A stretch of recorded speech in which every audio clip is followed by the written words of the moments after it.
Subscribe कीजिए ध्येय IAS channel को और बेल आइकन को दबाइए लेटेस्ट वीडियो सबसे पहले देखने के लिए।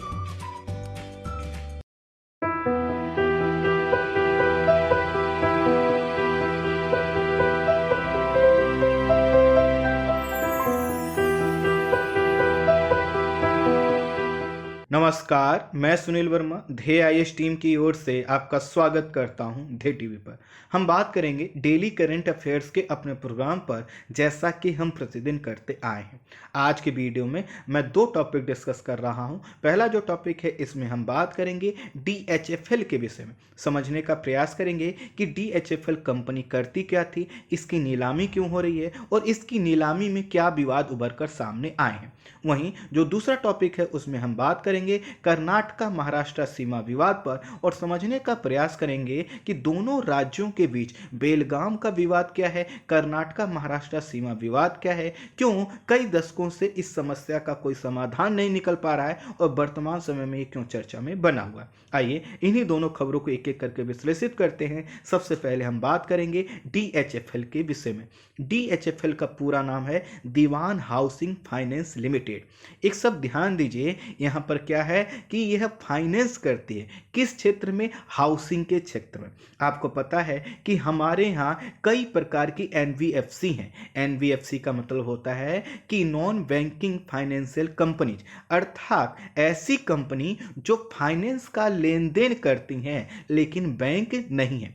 बैंकों में भी क्या होता है कि आप जाते हैं, पैसा जमा करते हैं, वह चाहे सेविंग अकाउंट के रूप में हो, करंट अकाउंट के रूप में हो, फिक्स डिपॉजिट के रूप में हो, और जब आपको ज़रूरत होती है आप निकाल लाते हैं। लेकिन यह जो कंपनी होती हैं, जिनको हम एनबीएफसी बोलते हैं, यह क्या होती हैं, थोड़ी अलग होती हैं। अर्थात आपको लगेगा कि ये भी तो पैसे का लेन देन कर रहे हैं, ये भी तो बैंकिंग है, लेकिन शब्द क्या होता है इनका, नॉन बैंकिंग। अर्थात फाइनेंस तो यह करती हैं, लेन देन तो करती हैं, लेकिन इनका तरीका अलग होता है। तो प्रश्न आएगा कि आखिर यह जो एनबीएफसी है करती क्या है। तो यह क्या करती हैं, एनबीएफसी लोन देती हैं। आपने कई नाम सुने होंगे जो कि क्या करते हैं, लोन प्रोवाइड करवाते हैं। लोन आप हाउसिंग के लिए अगर आपको लेना है तो उसमें एक बड़ा नाम हुआ करता था डीएचएफएल का। अर्थात आपको अगर होम लोन चाहिए तो आप डीएचएफएल के पास जाते, वह आपको पैसा देती।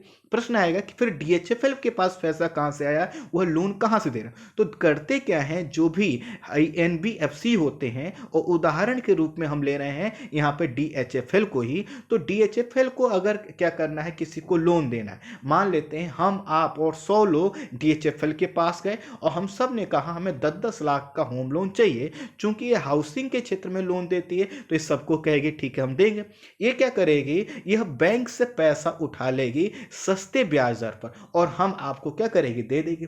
अगर बैंक से पैसा इनको पूरा नहीं मिल पाता है डीएचएफएल को, तो यह क्या करेगी, अपना कुछ कॉमर्शियल पेपर जारी कर देगी और कॉमर्शियल पेपर जारी करके कहेगी कि यह हमारा पेपर है, जो व्यक्ति या जो संस्थान इसको खरीदना चाहता है वो खरीद ले और हम इसको आपको क्या करेंगे, एक इंटरेस्ट देंगे। तो लोगों के पास, जिनके पास पैसा है, जिन कंपनियों के पास पैसा है, वह देखती हैं कि कोई एनबीएफसी अगर अच्छा कर रही है तो उसको क्या करते हैं, उसके कॉमर्शियल पेपर खरीद लेते हैं और पैसा दे देते हैं। तो इस तरह से भी क्या करते हैं, वो पैसा प्राप्त कर लेते हैं। ठीक इसी तरह से सुना होगा आपने इंश्योरेंस वाली कंपनियां, तो इंश्योरेंस वाली कंपनियां भी क्या करती हैं, एनबीएफसी में पैसा लगाती हैं, क्योंकि एनबीएफसी से जो उनको ब्याज प्राप्त होता है वह ज़्यादा होता है और उसी में से क्या करती हैं, जो इंश्योरेंस कंपनियां हैं, अपने इंश्योरेंस धारकों को पैसा कमा कमा कर देती रहती। कुल मिलाकर एनबीएफसी कई स्रोतों से पैसा प्राप्त करती।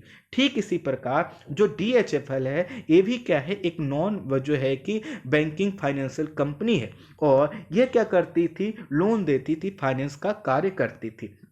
तो जैसा कि मैंने बताया कि जैसे कि डीएचएफएल भी क्या है, एक एनबीएफसी है, इसने भी क्या किए थे, कई स्रोतों से पैसा लेकर हाउसिंग के क्षेत्र में यह लोन देते थे। सब कुछ ठीक चल रहा था और इस कंपनी का नाम काफ़ी तेजी से बढ़ रहा था। लेकिन जनवरी 2019 के प्रारंभ में कंपनी को क्या करना था, 900 करोड़ रुपए के कॉमर्शियल पेपर का ब्याज अदा करना था। अर्थात इन्होंने जो 900 करोड़ रुपए का एक कॉमर्शियल पेपर था जिसको इन्होंने बेचकर 900 करोड़ रुपए प्राप्त किए थे, उसका इनको इंटरेस्ट पे करना था, लेकिन कंपनी ऐसा नहीं कर पाई।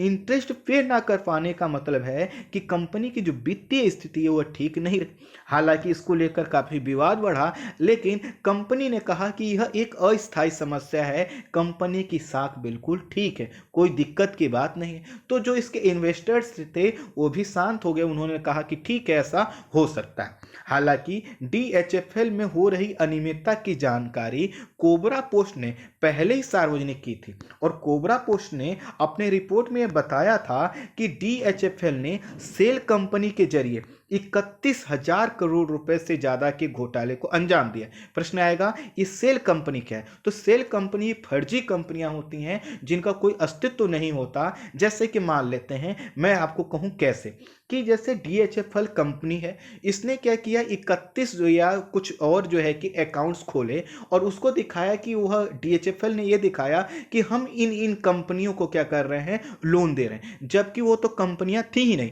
उन कंपनियों को लोन दिया और कंपनियों से फिर क्या किया, अपने अकाउंट में पैसे डलवा लिए, अर्थात अपना ही पैसा किसी दूसरे कंपनी को ट्रांसफर करके, जो कि एग्जिस्ट ही नहीं करती, अपने पास मंगा लिया। ऐसा जो है कि आरोप कोबरा पोस्ट ने लगाया था। बावजूद इसके कंपनी के प्रबंधन में कोई परिवर्तन नहीं हुआ। लेकिन समय जब आता है जून 2019 का, तब क्या हुआ, डीएचएफएल ने फिर से अपनी एक उधार किस्त चुकाने में जो है कि असफल रही। तो इसके बाद ईडी ने क्या किया, अक्टूबर 2019 में पैसे के घोटाले की जांच शुरू की कि कहीं ऐसा तो नहीं है कि कंपनी की वित्तीय स्थिति सही में खराब है और निवेशकों का जो पैसा है, अर्थात जिन लोगों ने डीएचएफएल को पैसा दिया है, जिसमें बड़ बैंक में थे, लोग भी थे, अन्य कंपनियां भी थी, उनका पैसा डूब जाए। नवंबर 2019 आते आते सरकार ने एक परिवर्तन किया। सरकार ने कहा कि आरबीआई को वह शक्ति दी कि उसने कहा कि यदि कोई एनबीएफसी है तो उसके इंसॉल्वेंसी प्रक्रिया के लिए नेशनल कंपनी लॉ ट्रिब्यूनल के पास भेज सकती। अर्थात आरबीआई को एनबीएफसी के संदर्भ में अधिकार दे दिया। अधिकार यह दिया कि अगर कोई एनबीएफसी है और उसकी जो है कि उसको बिक्री करना है, अगर उसकी स्थिति ठीक नहीं है और उसको बेचकर, उसके एसेट्स को बेचकर जो उसको उसके देनदार हैं या जो उसके लेंडर हैं उनका पैसा लौटाना है, तो क्या कर सकती है आरबीआई, उसको एनसीएलटी अर्थात नेशनल कंपनी लॉ ट्रिब्यूनल के पास भेज सकती है। नेशनल कंपनी लॉ ट्रिब्यूनल के पास भेजने का मतलब है कि एनसीएलटी देखेगी कि आप वास्तव में इसके पास इतनी देनदारियां हैं कि कंपनी नहीं चुका पाएगी, तो एनसीएलटी कहेगी ठीक है, आप इसको क्या करिए, इंसॉल्वेंसी प्रक्रिया में डाल दिए, अर्थात इसको दिवालिया घोषित करके और इस कंपनी को बेच करके जिन्होंने इस कंपनी को पैसा दिया है उनको आप क्या करिए, लौटा दीजिए।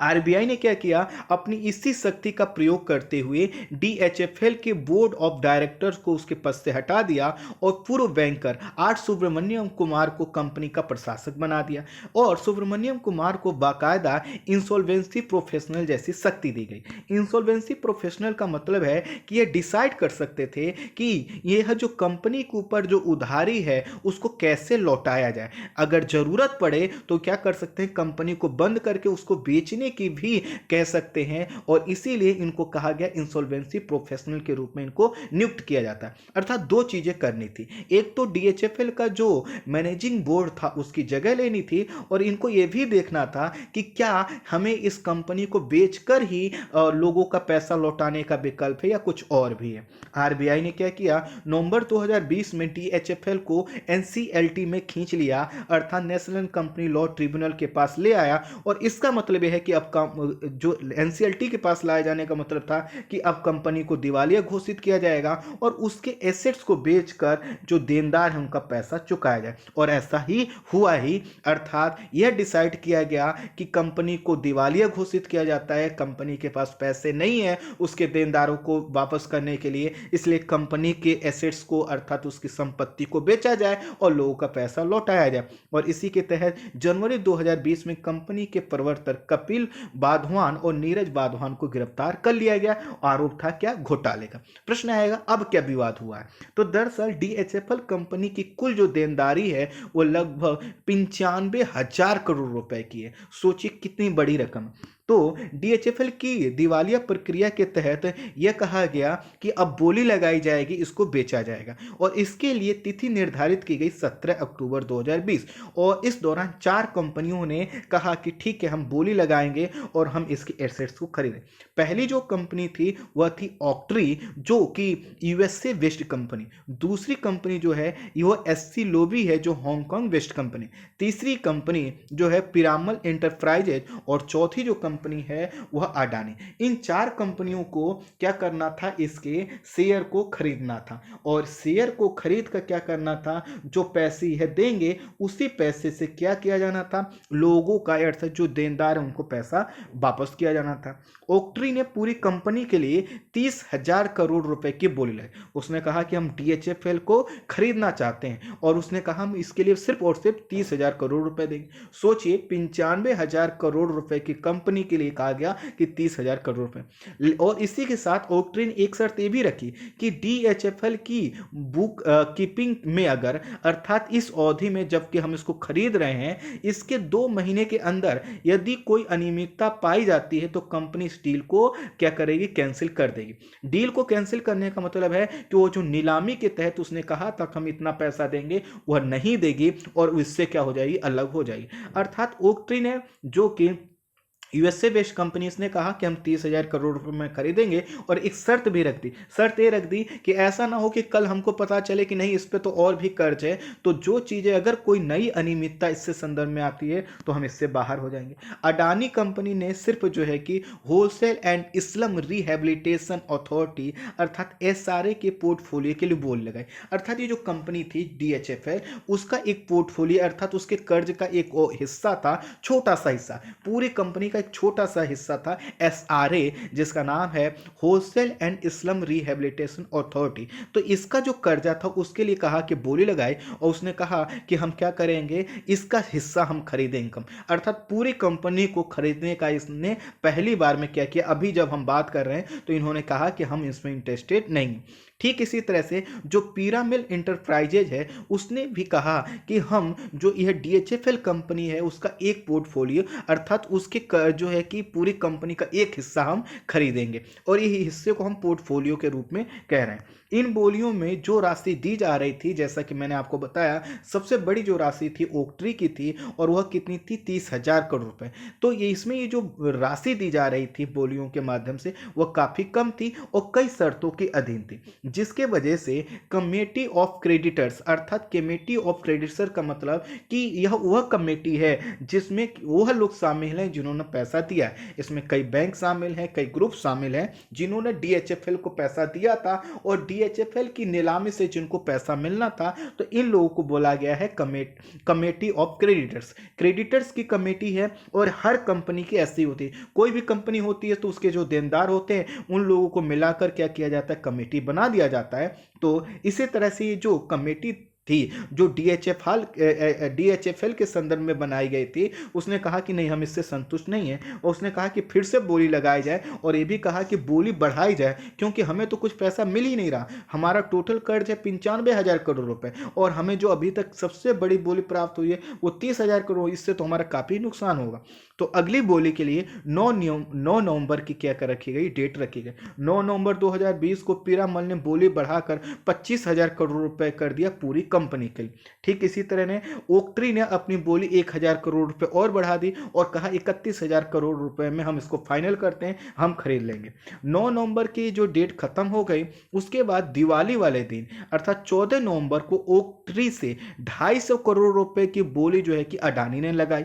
तो जब इस तरह से अडानी के द्वारा बोली लगाई गई, वो भी जो डेट थी उसके बाद से और सिर्फ जो है कि 250 करोड़ रुपए ओक्ट्री से जा रहा। तो इससे क्या हुआ, कई तरह की समस्याएं। पहली समस्या तो यह थी कि यह जो बोली थी उस लगाने का एक समय होता है, ऐसा थोड़ी होता है कि हर हमेशा बोली चलती रहेगी। तो 9 नवंबर तक डेट थी तो उसी समय तक लगा लेना चाहिए, लेकिन क्या किया जो है कि अडानी ने बाद में लगाया। तो पीरामल कंपनी ने इस पर आपत्ति दर्ज कराते हुए कहा कि तय सीमा बीत जाने के बाद भला कोई कैसे बोली लगा सकता है। इस तरह तो यह होगा कि जब जिसका मन में आए वो बोली लगा दे।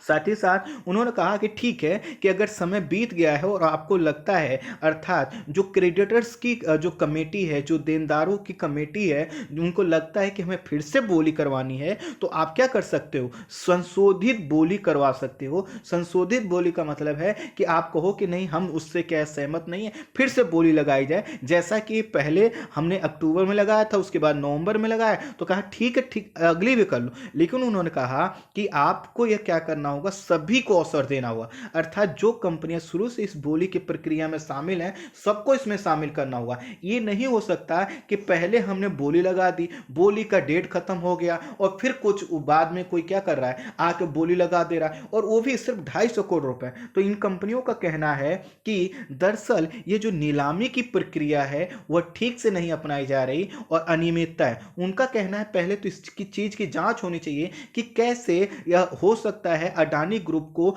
हमने जो नीलामी की रकम बताई थी उसको पता चले, क्योंकि नीलामी तो बैठ के हो नहीं रही थी। इसको क्या करना था, बंद लिफाफे में सूचित करना था कि हम इतने में खरीद लेंगे। तो कैसे ऐसे हुआ कि थोड़ा 250 करोड़ रुपए ही अडानी ने बढ़ाकर बताया। आपने देखा होगा कि जो बोली की प्रक्रिया है उसमें 1 रुपए 2 रुपए बढ़ाकर लिख दिए जाते हैं और उसी के आधार पर कंपनी को क्या मिल जाती है, नीलामी पूरी हो जाती है। तो उन्होंने कहा कि इसकी भी जांच करनी चाहिए। साथ ही साथ उन्होंने कहा कि अगर यह जो अडानी ने 250 करोड़ रुपए अधिक की बोली लगाई है, जो कि तय सीमा के बाद लगाई है, जो कि गलत है, तो उन्होंने कहा कि अगर इस बोली को स्वीकार किया जाता है तो वह कंपनियां इससे क्या हो जाएंगी, बाहर हो जाएंगी और कोर्ट का दरवाजा खटखटाएंगी। और उन्होंने ये भी कहा कि हम कंपनी को, ये DHFL को और साथ ही साथ उसके प्रशासक समूह को ये चेक करना चाहिए कहीं हमारी बिडिंग प्रक्रिया लीक तो नहीं हुई है, क्योंकि अडानी का जो पूरा प्रक्रिया है कि एक पहले तो उन्होंने 9 नवंबर को तक नहीं लगाया, उसके बाद लगाया, सिर्फ 250 करोड़ का अंतर है। तो उनको लग रहा है कि कहीं ना कहीं उस कंपनी को जानकारी हो गई कि हमने अभी तक कितना कोट खोला है और उससे थोड़ा सा बढ़ाकर देने पर इनको कंपनी प्राप्त हो जाए। तो यही है आपका नीलामी से जुड़ा हुआ पूरा विवाद। आई होप आप पूरा समझ पाए होंगे। अब हम बात करेंगे अपने दूसरे टॉपिक महाराष्ट्र कर्नाटक सीमा विवाद पर। सबसे पहले समझिए कि महाराष्ट्र कर्नाटक सीमा विवाद, इसको हम कह क्यों रहे। देखिए, ये आपको मैप जो दिखाया गया, इसमें महाराष्ट्र आपको लिखा दिखाई दे रहा होगा और नीचे की तरफ कर्नाटक दिखाई दे रहा। इसी के बीच में जो रेड कलर का एरिया है, यह जिला है जिसका पुराना नाम जो है बेलगाम है और नया जो नाम है वह बेलागावी है। तो यह जो जिला है, इसी को लेकर विवाद उभरते रहे और विवाद आज का नहीं है, कई दशकों पुराना है। इस मैप को भी देखिए, चीजें और क्लियर होंगी। ऊपर देखिए महाराष्ट्र है और नीचे आपको कर्नाटक लिखा दिखाई दे रहा। यह जो कर्नाटक है, इसकी राजधानी बेंगलुरु भी दिखाई गई है और कर्नाटक के उत्तर में देखिए आपको एक बेलगाम क्षेत्र दिखाया गया। तो इसी पर नियंत्रण और इसके जो पास के क्षेत्र हैं, जो गांव वाले क्षेत्र हैं, उस पर नियंत्रण को लेकर दोनों राज्यों के बीच में टकरार चलती रहती। थोड़ा बैकग्राउंड से समझते हैं। 1947 से पहले महाराष्ट्र और कर्नाटक राज्य अलग नहीं थे। यह क्या थे, बॉम्बे प्रेसिडेंसी और मैसूर स्टेट हुआ करते थे। आज के कर्नाटक के बहुत से क्षेत्र उस समय के बॉम्बे प्रेसिडेंसी का हिस्सा थे। आपको पता है कि ये जो बॉम्बे प्रेसिडेंसी है, इसी से फिर बाद में कई राज्यों का निर्माण हुआ। तो जब बॉम्बे प्रेसिडेंसी हुआ करती थी, तो वर्तमान समय के जो आज जैसे बीजापुर, बेलगामी, जिसका पुराना नाम बेलगाम है, धारवाड़ और उत्तर कन्नड़ जिले, जो कि अभी क्या है वह कर्नाटक का हिस्सा है, उस समय क्या हुआ करते थे, यह बॉम्बे प्रेसिडेंसी का हिस्सा हुआ करते थे। और जब बॉम्बे प्रेसिडेंसी का यह हिस्सा हुआ करते थे तो यहाँ पर मराठी, गुजराती, कन्नड़ भाषा वाले लोग रहते थे, लेकिन मराठी भाषी लोगों की संख्या क्या थी, ज़्यादा थी। बेलगांव, ये जो नगरीय निकाय है, इसने क्या किया था, 1948 में मांग की कि यह जो बेलगांव और इसके पास के कुछ ग्रामीण क्षेत्र हैं, जहां पर ऐसे लोग ज़्यादा हैं जो कि मराठी भाषा बोलते हैं, ऐसे क्षेत्रों को हम बनने वाले जो महाराष्ट्र राज्य है उसका हिस्सा बनना चाहिए। क्योंकि उस समय तक महाराष्ट्र राज्य क्या हुआ था, नहीं बना था। तो उन्होंने कहा कि बेलगाम नगरीय निकाय के लोगों ने कहा कि इसको क्या किया जाए, जब महाराष्ट्र राज्य बने तो उसका हिस्सा बनाया जाए। इसके बाद यह जो यहाँ पर जो महाराष्ट्र में इस क्षेत्र को शामिल करने वाले लोग थे, उन्होंने महाराष्ट्र एकीकरण समिति के नाम का एक समूह बनाया। इस समूह की जिम्मेदारी दी गई कि क्या करेगा, भविष्य में इस क्षेत्र का जो है कि सम्मिलन करवाएगा, किसमें, जो राज्य बनेगा महाराष्ट्र। आपको पता है कि 1956 में क्या होता है, राज्य पुनर्गठन कानून लागू होता है। तो राज्य पुनर्गठन के तहत क्या हुआ कि हमने कई राज्यों का निर्माण किया। जब राज्यों का निर्माण किया तो इस समय एक दिक्कत हुई। दिक्कत ये हुई कि जो बेलगाम है इसको महाराष्ट्र का हिस्सा नहीं बनाया गया, बल्कि इसको मैसूर स्टेट का हिस्सा बने रहने दिया गया। अर्थात यह जो बेलगाम है, जिसको लेकर 1948 से ही यह कहा जा रहा था कि इसको महाराष्ट्र का हिस्सा बनाया जाएगा, उसको मैसूर स्टेट का हिस्सा बने रहने दिया गया।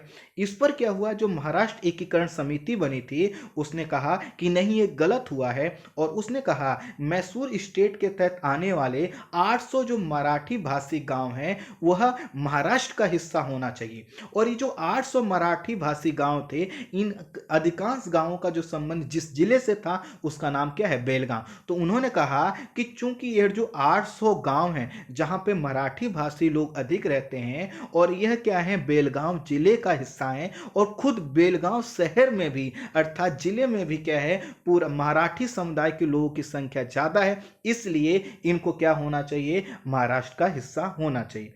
लेकिन यह क्या हुआ, क्योंकि यह राज्य पुनर्गठन कानून के तहत क्या किया जा चुका था, बेलगाम को मैसूर स्टेट का हिस्सा बनाया गया था। 1957 में महाराष्ट्र सरकार ने 1956 के यह जो प्रावधान थे जिसके तहत बेलगाम को क्या किया गया था, जो है कि मैसूर स्टेट का हिस्सा बना दिया गया था, उस पर आपत्ति दर्ज की, और साथ ही साथ यहाँ पर कई प्रकार के आंदोलन प्रारंभ हो गए। इन आंदोलनों को हवा और मिली जब यहाँ के प्रमुख नेता सेनापति बागत क्या हुए, भूख हड़ताल पर बैठ गए। इसके बाद जो है कि विरोध और होने लगा, और यहाँ पर भी बेलगाम में भी जो है कि आंदोलन होने लगा कि इनको क्या किया जाना चाहिए, महाराष्ट्र का हिस्सा बनाना चाहिए। महाराष्ट्र सरकार ने एक आयोग के गठन करने की मांग की और कहा कि इसका जो है कि समाधान किया जाना चाहिए। सरकार भी जो है कि केंद्र सरकार भी तैयार हो गई, और 1966 में केंद्र सरकार ने रिटायर्ड न्यायाधीश मेहर चंद महाजन की अध्यक्षता में महाजन समिति का गठन किया, और इस कमेटी को यह डिसाइड करना था कि जो सीमा वाले क्षेत्र हैं, जो गांव है या जो बेलगाम जिला है, वह किसका हिस्सा रहेंगे।